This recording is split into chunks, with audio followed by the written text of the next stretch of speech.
Hey, this is Ed back at you. Say, I've got another video we're going to share about a hike, but also a drive through the Red Canyon.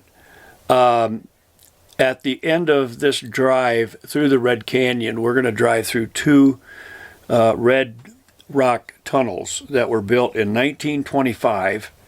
Once they were called the Gateway to Fairyland, and they were carved through the red rock to create the road to the new, what's called the new Utah National Park, which in 1925 officially Bryce Canyon National Park came into existence apparently too. So we're going to go on a hike that takes us to the top of this ridge and look down, and you can see both of these tunnels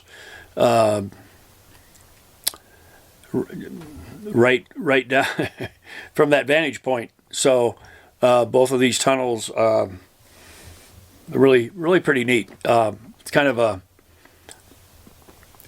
when you stop and think about Highway 12, which branches off from Highway 89, it goes through the Red Canyon and then through these two tunnels. The two tunnels are the final thing that pretty much it kind of launches you out into toward the next 10 miles to Bryce Canyon.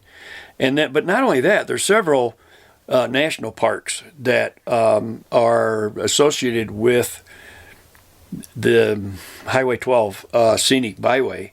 And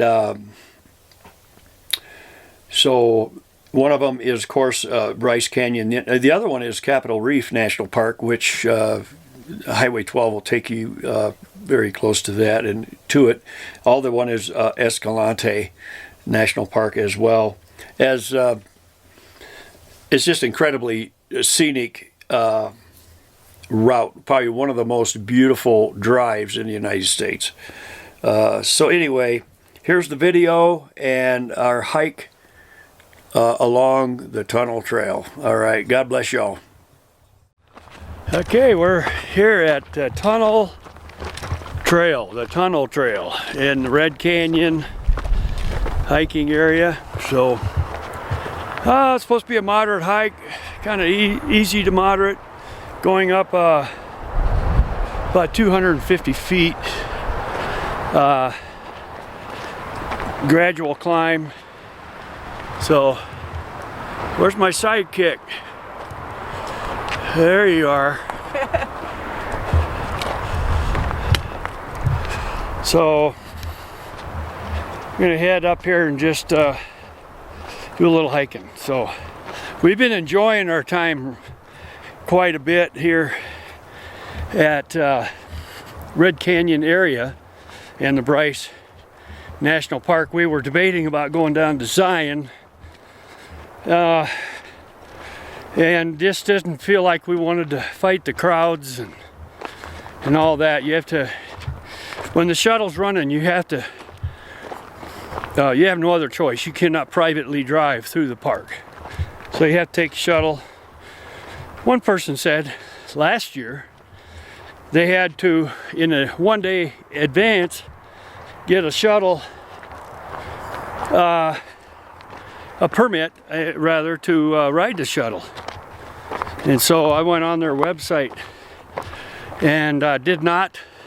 They says no permit is necessary, but if the shuttle is running, you have to take the shuttle. You cannot drive privately through the park. So I don't know, we just decided to forego Zion on this trip, and we'll hit it again. It's still going to be a probably there you are.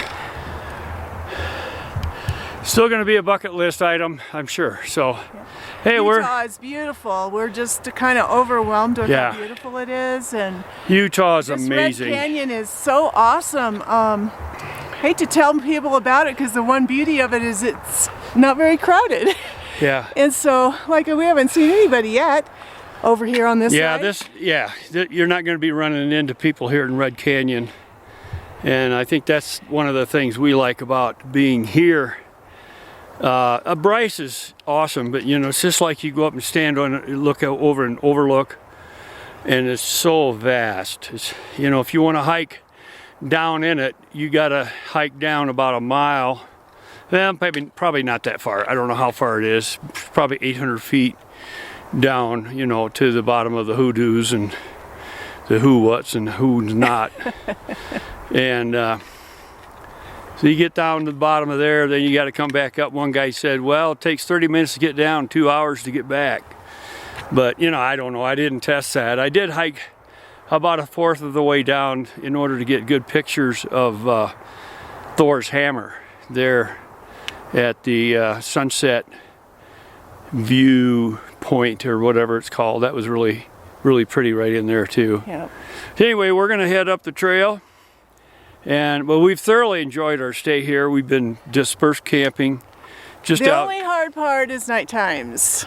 And it gets really cold. It got down to 30. Well, it's been down to 20, 25. It's cold. Down to 25 degrees during our trip. You know, we do have a 4-season travel trailer. It has an enclosed underbelly, you know, heated underbelly and whatnot. But I'll tell you what, the water, our pipes didn't freeze, but the water was still very cold. I mean, cold. So I washed my face in that cold water, and man, you don't almost need coffee, except coffee's so good. yeah. But it wakes you up, that's for sure. Yeah. But this is beautiful. We love it. We love the serenity and the peacefulness here. So Yep. it's awesome. Yeah, from here we're gonna head up the road about 3 hours from here and stay at another dispersed camping site, and we'll pick that up. When we get up there, we'll get some videos posted and whatnot, and I don't know what attractions we have up there. It's just kind of a really nice place to camp on the way to get to the Grand Tetons is our eventual goal, and then we'll probably do an overnighter at a Walmart just to, you know, so we'll have a place to sleep, you know. But anyway, let's head up this trail. And so this is a pretty steep going up, but it's not terrible. I see there's some horse tracks right here too. So give you a real quick shot of the trail up ahead. What we're going to be hiking, just so you kind of have an idea what's going on. And beautiful conifers, junipers. Look at how that twisted up through there. Really pretty. And wow. All right, so yeah, really enjoyed our stay here. It's really an awesome time. So we're just going to be kind of taking it easy going up here. And the hillsides here are just littered with these beautiful little flowers that are up along this hillside. They're just scattered throughout here, as you can see. You know, pretty neat. Kind of feel like a mountain goat. You know, you're hiking up a little ways and then you're doing a switchback like this. Yeah, we are continuing up the tunnel trail. There's a really nice little switchbacking right on the side of a red hill, and then a little bit of switchbacking here too. They do have some occasional beautiful overlooks as you're making your way up here. So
we made it. Hey, we made it to the top of the tunnel trail, and hopefully behind me there, behind us, you can see the tunnels back there. So, all right, I don't know what it is up here, but this is a real nice peak. It just really shows everything. The wind is super strong coming up. It was a little touchy around a few corners, but we made her fine.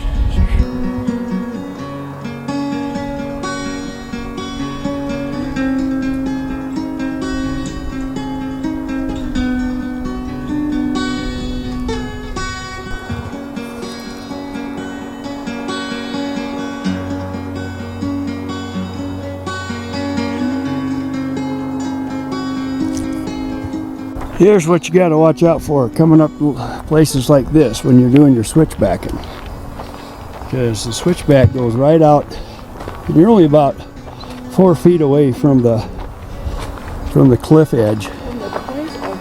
Yeah, from the point of no return down there. All right, here we go. We're going to go down these steps. Well, we just closed out the trail of the tunnel. They're called the Tunnel Trail. Very beautiful trail that led up to about a 300 feet incline. It's not terrible, but there are some kind of open switchback areas that you have to keep your eye on the trail. And if you look away, you know, and then look back, you would lose your balance. At least that's what I do. And the wind was a factor today too. It was very windy when you got to the end up there, and it was open. The wind really went through there. I was holding on to a tree because it was windy enough. Yeah. Probably wouldn't really blow me over, but you feel like that. Yeah. Yeah, very beautiful, beautiful. I'm so glad we chose. Janet actually kind of figured this trail out, like we need to go up there. But the surprise of this trail, I think the bonus was finding some native bristlecone pines. Yeah. I know to some of you they think, what in the world's a bristlecone pine? I'd never heard of a bristlecone pine before either. No. Before I came here. I think I probably heard of it and didn't take note, but very unique to the area. Bristlecone pines can live up to, 4,000 plus years. They've cut some, trees down, or trees that fell over or whatever, they would cut in half, and they would count over 900 That's annual. a 6-foot tree. That was just from a 6 foot tall tree. Yeah. They counted over 900 annual rings in that tree. So I'm thinking, man, that's 1,000. That's a millennia right there, and for a 6 foot tree. And we passed a lot of trees up that were up there that were pretty high up. So who knows if there's these trees around here are over 1,000 years old or not, but it's very possible. Yeah. So that was kind of cool. The volunteer at the visitor station told me the other day that in eastern Sierras, they don't even tell people where they are. They're the oldest trees. They're very old because they're worried that people will deface them or chop them down or burn them. Well, crazy people, but they're very careful of who they let near them. Some people might want to transplant them or something somewhere, and that's. Oh, we should have got a pine cone. Yeah, right. Well, they treat you the same way down in Phoenix. If you go out in the saguaro or Sonoran Desert and dig up a saguaro and take it home, and they find out about it, buddy, you're in trouble. You're done. Yeah, thousands of dollars of fines. Oh, yeah. Who knows? You might spend some time too. I don't know, but anyway. But this is beautiful. Recommend Utah. Yeah, Utah's been awesome. We love Arizona in terms of the beauty and stuff. We don't like the heat. That's why we're up here doing what we're doing right now, staying in our 22-foot travel trailer. Yeah. And enjoying the time. The weather, like I say before, it gets cold, down to 25 degrees, I think it was. But I don't know. we're just having a blast, you know. Big shout out to all of you who are watching the videos, and if you like it, there's a little button down there on the left. Push like and subscribe. That really helps us. Yeah. But we invite everybody to come along. That's right.